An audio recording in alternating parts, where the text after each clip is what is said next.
दोन शहाण्या माणसांच्या मध्ये तिसऱ्यानं पडू नये असं म्हणतात. पण एखाद्या वेडपट अडाणी माणसानं तसं धाडस दाखवलं तर स्वतःच्या हातानं स्वतःचं तोंड फोडून घेणे कशाला म्हणतात, अथवा तोंडावर आपटणे कशाला म्हणतात, किंवा स्वतःच्या हातानं स्वतःच्या तोंडात शेण भरवणे कशाला म्हणतात, याचा प्रत्यक्ष अनुभव हा राज्याचे मुख्यमंत्री देवेंद्र फडणवीसांना नक्कीच आला असेल. म्हणजे पवार कुटुंबामध्ये काय चाललंय त्यामध्ये तोंड घालण्याची खरं तर या फडणवीसांना अजिबात गरजच नव्हती.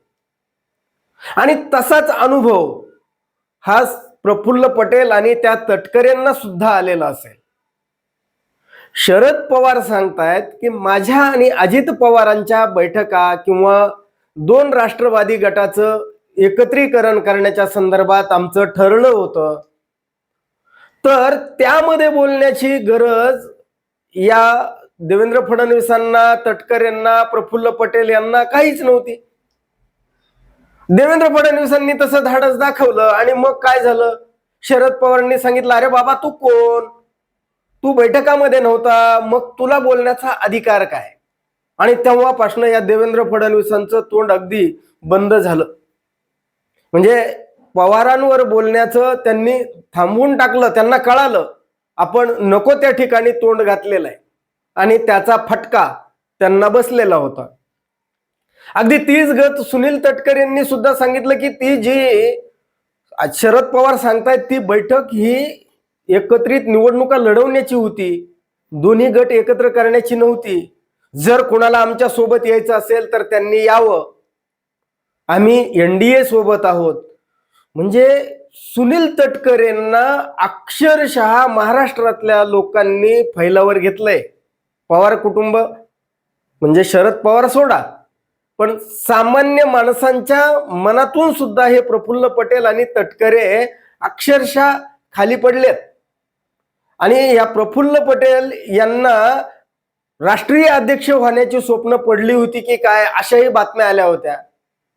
आणि मग या सुनील तटकरेंना सुद्धा आम्ही सामूहिक निर्णय कसा घेतो, राष्ट्रवादी काँग्रेस पक्ष हा सामूहिक निर्णय घेतो हे दाखवण्याची त्यांची धडपड, त्यांची उडालेली तारंबळ सगळ्या महाराष्ट्रानं पाहिली आहे.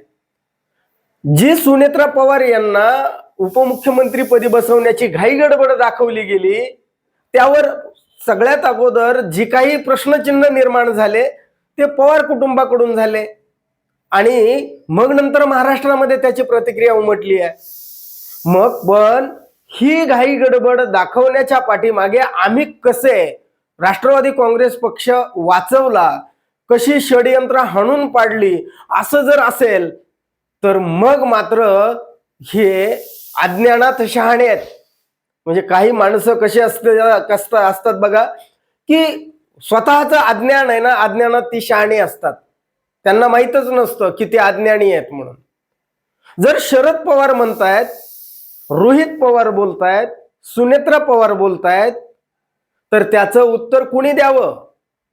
शरद पवार यांचं तोंड जर खरोखर बंद करायचं असेल, या अशा बैठका झाल्याच नाहीत असं सांगायचं असेल, किंवा लोकांपर्यंत तसं न्यायचं असेल, तर सुनेत्रा पवार असतील, हे पार्थ पवार असतील अथवा जय पवार असतील, या तिघांपैकी एकानं जरी एक शब्द उच्चारला असताना तर शरद पवार यांचं तोंड बंद झालं असतं, ते पुढे बोललेच नसते.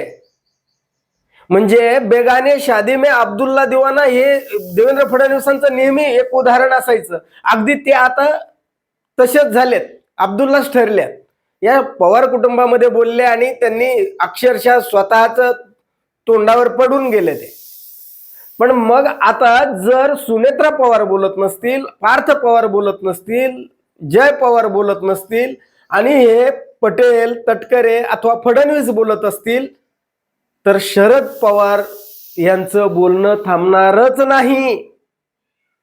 आणि जर खऱ्या अर्थानं यांची फटफजिती जर नसेल करून घ्यायची, या तिघांना असं वाटत असेल की राष्ट्रवादी काँग्रेस पक्ष आपल्याकडे असावा, आपल्या आधिपत्याखाली असावा, आपण सांगू तशा पद्धतीनं तो पक्ष चालायला हवा, असं यांना वाटत असेल, तर त्यांना बोलून काहीच उपयोग नाही. ज्यांनी बोलायला हवं त्यांनी नक्कीच बोलले गेले नाहीत. त्यामुळं शरद पवार यांना उघडं पाडण्याच्या नादामध्ये हे तिघेही उघडे पडले. अक्षरशः महाराष्ट्रापुढे म्हणजे राजकीय संस्कृतीमध्ये किती सत्तेपेक्षा म्हणजे सत्तेला, खुर्चीला माणसाच्या जीवापेक्षा किती महत्व आहे आणि ते या तीन माणसं कशा, या तीन माणसांना कसा खेळ केला हे लोकांपुढे गेलं. आणि तीच गोष्ट म्हणजे कशासाठी घडली तर शरद पवार यांना उघडं पाडण्याच्या नादामध्ये घडली. आणि मग जर आता शरद पवार यांचं तोंड खरोखर बंद करायचं असेल तर या तिघांपैकी कुणीतरी बोलायला हवं होतं. पण तशी बोलण्याची परंपरा या पवार कुटुंबामध्ये नक्कीच नाहीये. शहाण्या, मी तुझा काका आहे, माझ्या पाया पड. अजित पवार रोहित पवारांना अगदी ठासून बोलले. म्हणतात अरे मी काका आहे तुझा, पाया पड. आणि तेही पाया पडतात.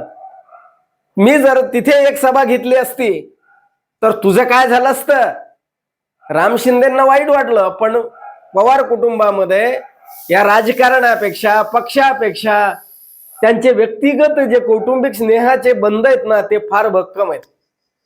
ते कोणतीही किंमत मोजायला तयार होतात. म्हणजे नात्यासाठी ते पक्ष, विचारधारा त्यांचं कोणतंच काहीच असू शकत नाही. अगोदर त्यांचं कुटुंब महत्वाचं असं अगोदर पहिल्यापासूनचा त्यांचा नियम आहे आणि तो आतापर्यंत पाळलाय. म्हणजे रोहित पवार अजित पवारांच्या विरोधात बोललेले किती उदाहरण आहेत. शरद पवारांच्या विरोधामध्ये अजित पवार फार टोकाला जाऊन बोललेत अशी काही उदाहरणं आहेत. सुप्रिया सुळे सुनेत्रा पवारांच्या विरोधात बोलू शकतात? नाही बोलू शकत हो, ते बोलतच नाही आहेत. मग ही मंडळी कोण?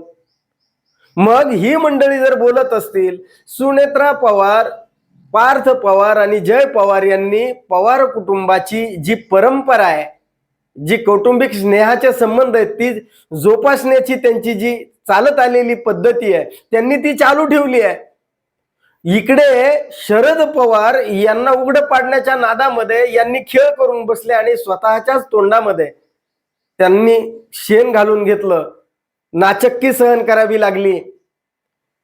या महाराष्ट्राच्या जनतेसमोर यांना खलनायक ठरले. म्हणजे एवढा सगळा खेळ, म्हणजे दोन शहाण्या माणसांच्या मध्ये तोंड घातल्यानंतर काय वेळ येते याची प्रचिती या संबंध महाराष्ट्रानं पाहिलीच. पण त्यापेक्षा अनुभव हा देवेंद्र फडणवीस, तटकरे आणि या प्रफुल्ल पटेल यांना आलेला आहे. आणि जर खरोखर यांना असं वाटत असेल की आपल्याला शरद पवार यांना उघडं पाडायचंय तर पार्थ पवार, जय पवार अथवा सुनेत्रा पवार यांना बोलायला सांगा. मग तुमची राजकारणातली उंची, वय, अनुभव किंवा स्वतःचं शहाणपण नक्कीच कळेल. ते जर बोलले तर शरद पवारच काय त्यांच्या पक्षातलं कुणीही पुढे येऊन बोलणार नाही याची खात्री आहे. हे विश्लेषण आपल्याला कसं वाटलं? आवडलं असेल तर लाईक आणि शेअर करायला विसरू नका. धन्यवाद. जय महाराष्ट्र.